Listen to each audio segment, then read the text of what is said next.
दोस्तों, अगर आपके मन में चोर या नाम आए तो बस आपके मन में एक ही तस्वीर बनती है। एक आदमी मुंह को ढककर पिस्तौल या चाकू या किसी अन्य शस्त्रों से लोगों को डराकर उनके यहाँ से सोना, चांदी, हीरा या कुछ पैसा चुराता हो। मगर क्या आपने सुना है कि एक ऐसा चोर कि जो 2 महीनों तक बदौतर जज बनकर फैसला सुनाते रहा, और वह कोई नहीं, जाना माना राम धनीराम मित्तल है। देखिए दोस्तों, नाम में राम होने से कोई मर्यादा पुरुषोत्तम श्री राम की जगह नहीं ले सकता। तो चलिए आज का फाड़ू वीडियो शुरू करते हैं। धनीराम का जन्म 1939 में हरियाणा के भिवानी में हुआ था। वह 25 साल का ग्रेजुएट हुआ। उसका जीवन सामान्य रूप से एकदम अच्छा चल रहा था। वह रोहतक से ग्रेजुएट हुआ। तब देश में बेरोजगारी चल रही थी। तब धनीराम ने नौकरी के तमाम प्रयत्न करने के बाद भी उसे नौकरी नहीं मिली। तब उसे लगा कि सीधी उंगली से घी ना निकले तो उंगली को टेढ़ी करना चाहिए।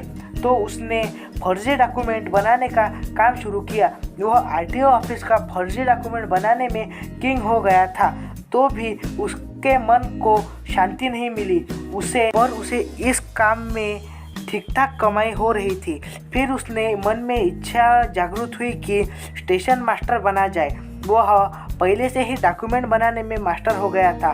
सन 1964 आते आते फर्जी डॉक्यूमेंट के आधार पर वह स्टेशन मास्टर लग गया। अब उसे सरकारी पगार तो था ही और 2 नंबर की कमाई भी थी। वह रेल में ड्रग्स की बिजनेस सप्लायर का काम भी शुरू कर चुका था।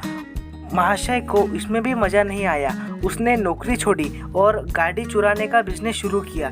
वह हज़ारों गाड़ियों को चुराता। वह सब गाड़ियाँ सुबह के वक्त ही चुराता था। वह इस वजह से कई बार जेल गया और वापस भी आया। उसके मन में आया कि मैं इतनी बार जेल गया हूँ, वकील के ऊपर बहुत पैसे खर्च होते हैं और वकील हिकायता भी बहुत करता था। तो उसने सोचा क्यों ना लॉ किया जाए। उसने बिना सोचा समझे लॉ कर दिया। उसके बाद वह चोरियाँ भी करता और वकीली भी करता। उसने ठान लिया था कि वह उस समय का सबसे पढ़ा लिखा चोर बनेगा।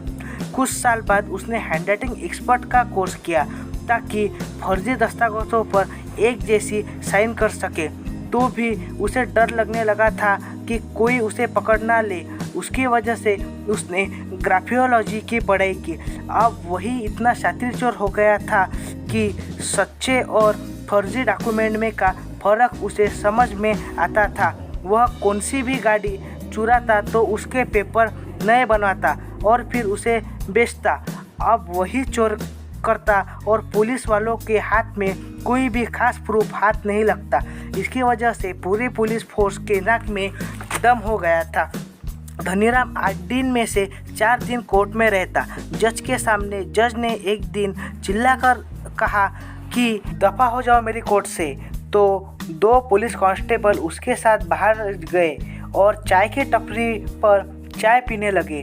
तो चाय पीते पीते धनीराम ने उनसे कहा कि सर का आदेश है कि मुझे बाहर निकाल दिया जाए। इसका अर्थ होता है कि मुझे छोड़ दिया जाए।